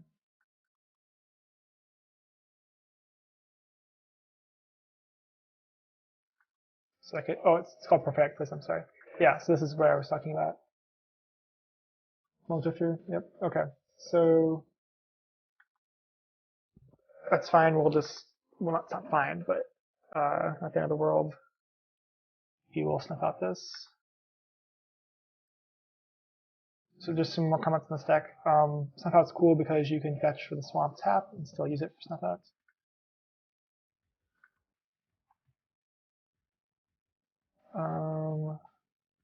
Cruise AK negates.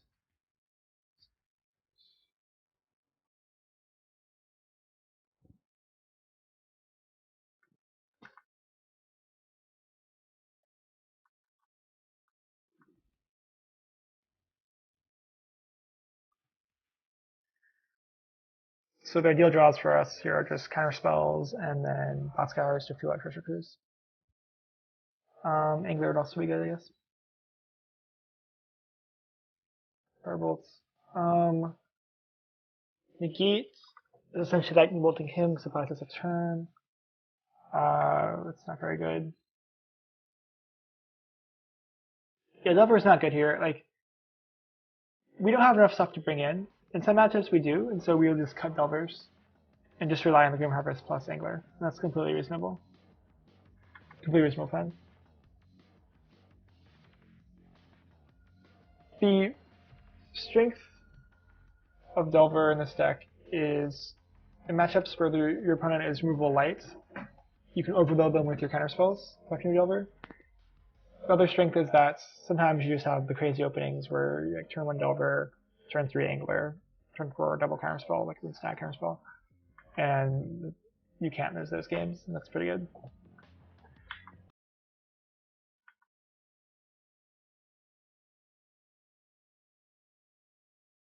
That was not what we wanted to see there. It's also not what we wanted to see there. So we could Expanse, and then Cruise, and then AK/negate. That seems good.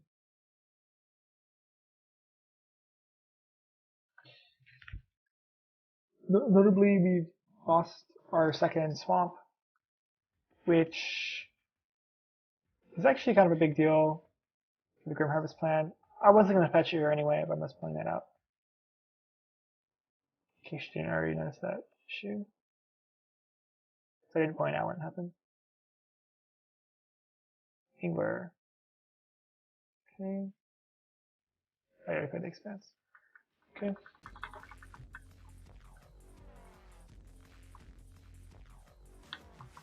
So one thing I need to work on is playing a lot more quickly. That's not been a problem for me normally when I'm not streaming, but not used to playing and talking at the same time. So I will work on that before the daily on Saturday. Because the cruise control deck definitely is time consuming since you went in like in turn 20 and turn 25. Marauder. Like I mentioned, even if we had a way to counter it, we would not counter it. It's a waste for a counter spell, we're just going to use removal instead. Fortunately, the demise is not good here. So after just snuff out, that would be better against a Crusher or something. So we're going to kill this, and then he's going to gain lots of life.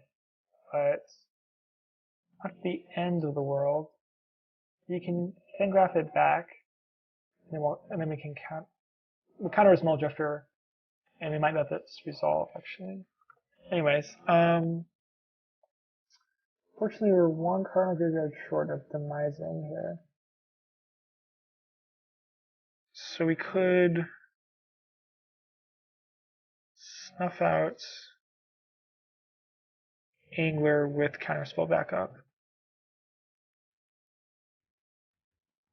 That seems good.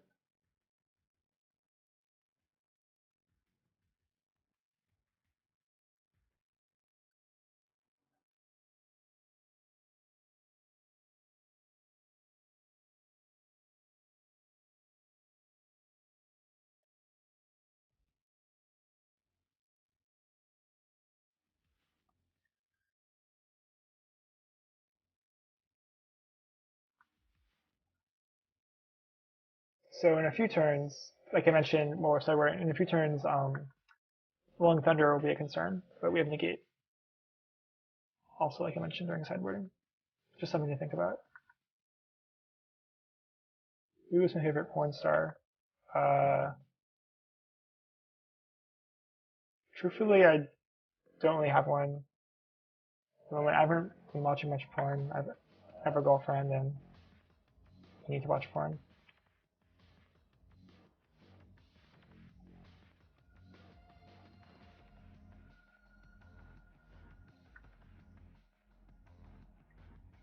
It's unfortunate we lost our AKs there. It's also unfortunate to mention that we had to delve before using Demise. This could be problematic. Because he has 5 turns to kill this angler.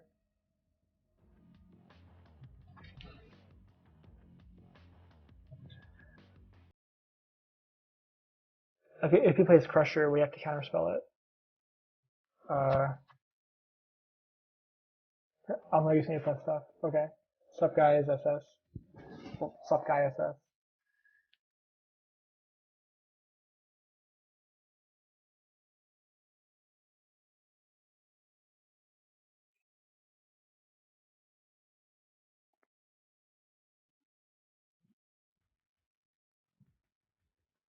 Map is completely fine. I don't know why you played the map first. It feels like a mistake.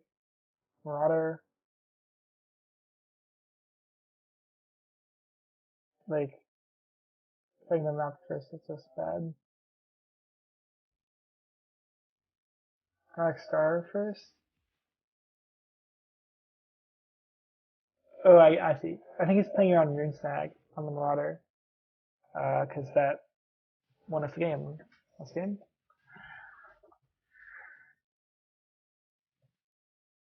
I mean, we're completely fine at this. Bias is my turn.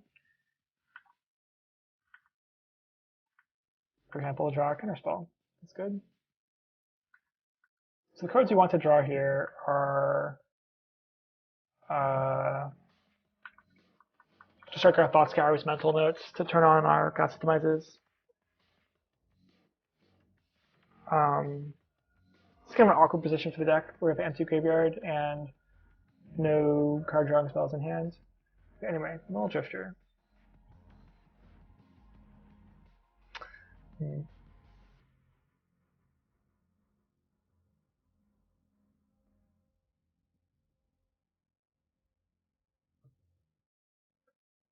gonna counterspell here. He has the fear of Rinstag, so he's not gonna play Marauder this turn. Even if he could. Like he won't play it on the Null Drifter, for example.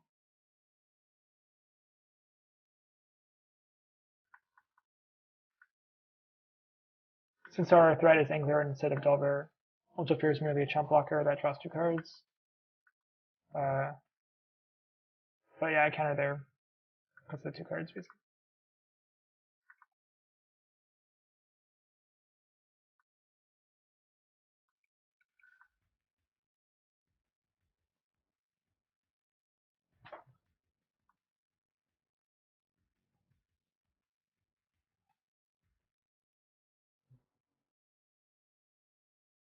Max Star. It's fine. Like if he's playing around Moonsnack, he should be playing Marauder first. This doesn't matter the way the math works out exactly here, because 1 Moonsnack wouldn't be sufficient, whereas 2 would be sufficient either way. Anyway, just something to think about.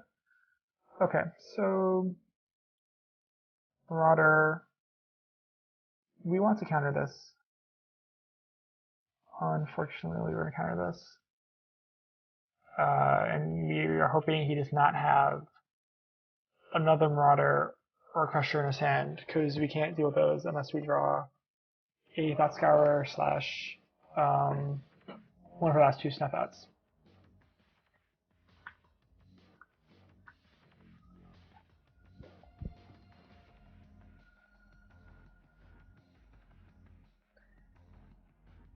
Okay, so good old Firebolt plan.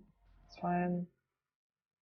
All I care about, that plan's only relevant really if he has Welling Thunder, if we have the gates. And we've been drawing a bunch of lands. Not ideal. We continue to play them just to turn on Treasure Cruise and Angler. Because it's unfortunate that we milled our swamp on like the second turn of the game or whenever it was. Because the second swamp is important for the Grim Harvest end game of this deck. I guess the Grim Harvest end game of this deck is not a trump against Tron, but it is a good trump against other decks.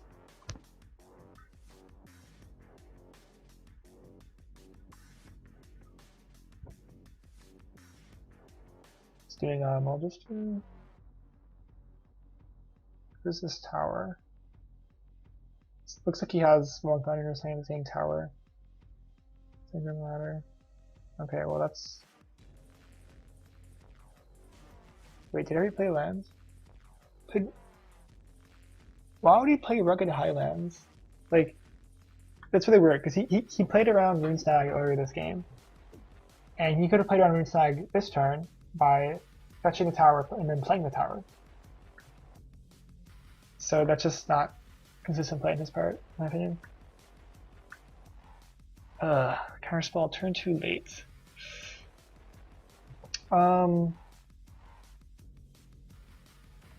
Here we want to attack, I think. If he attacks, he can double Firebolt this down to 1. Then he's at 1 in the swing back. Yeah, okay. Then we're in a better position actually for both at 1. Okay.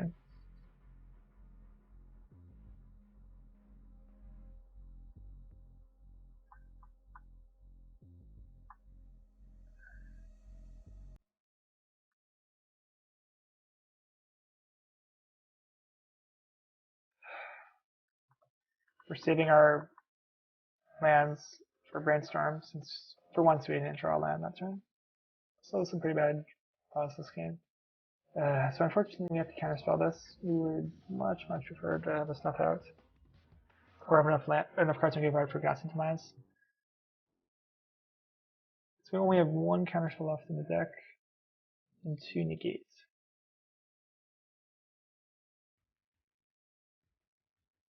Using a Firebolt does this here, excuse me, that's fine. Saving on negate for Rolling Thunder. Brainstorm. So guys talked about we said this 2 lands for the Brainstorm. Aha! Very good for us. Okay, well we have some really good play here. It would be nice if we had the Thought Scour last turn, because we could have scoured and then got to Demise and saved the counterspell. And then as I said, okay, and also got the Snuff Out I was talking about. Alright, this is great news for us. Here, let's see, 8 cards.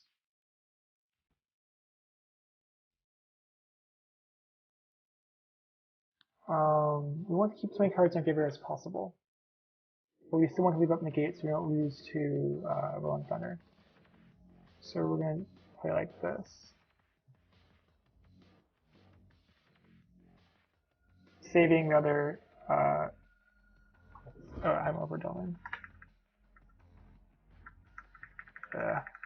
Okay, well I've wasted too much time this game, so I need to actually play to win this game. Won't have time for game 3.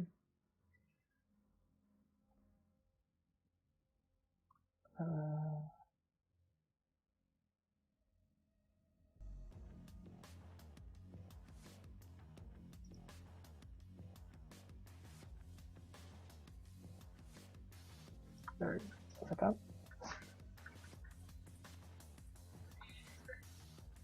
Yeah, so the saving our graveyard so we can Ghastly Demise another Finger Marauder. I think it's 3rd or 4th. 3rd.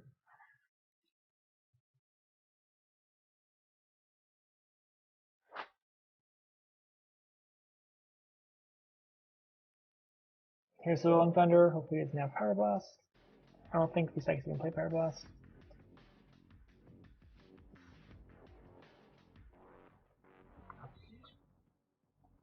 We're still not in the clear though. As we saw from game 1, he's playing 2 Rolling Thunders. Since we milled our second swamp, next turn we'll end of turn Grim Harvest, and then play the Angler turn after that. So the TLDR is that he still has like 3 or 4 turns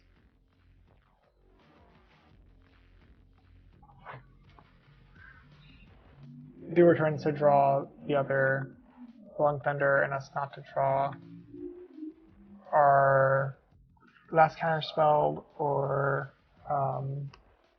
one of our two other negates. Treasure Cruise. That's a curious one. I think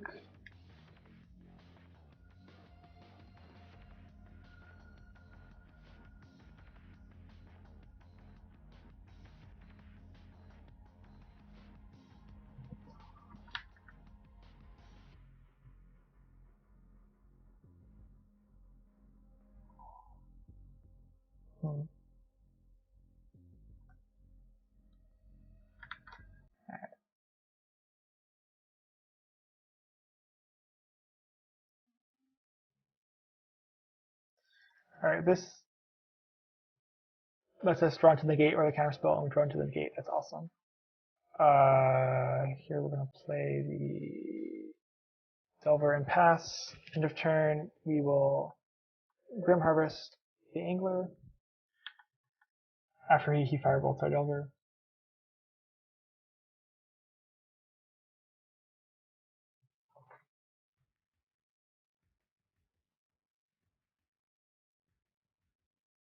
I guess playing the Delver there was not really relevant, so maybe we shouldn't have bothered playing it. Actually, that's not true. It's a creature in our graveyard for Delve, which is a good thing.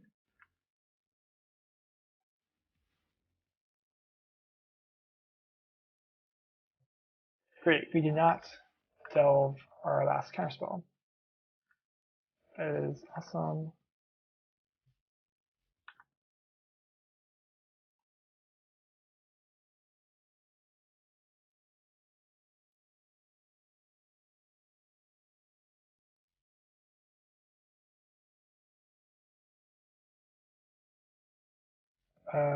Seven. Yeah, good. We negate the counterspell. That's why we didn't play Treasure Cruise. We don't care if one of these dies, and we just Grim Harvest, because we'll kill them in 2 turns. So this game is pretty much wrapped up. Okay, it doesn't do anything. GG. Like I said, even if that killed it, hypothetically, we would be fine.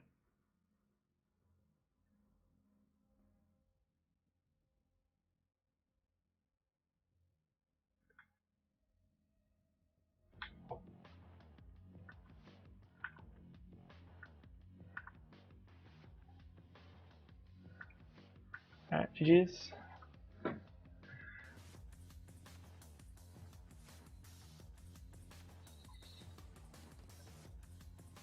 So yeah, that's it for tonight. Thanks for watching. Who's trying to time me? Yeah, you're right. I realized that, but I didn't say it. Yeah, so thanks for watching. Like I said, I'll be streaming both dailies on Saturday for sure, and I might be streaming tomorrow night around the same time. So I guess follow me on Twitch if you want to see when I'm online. Yeah. Good night.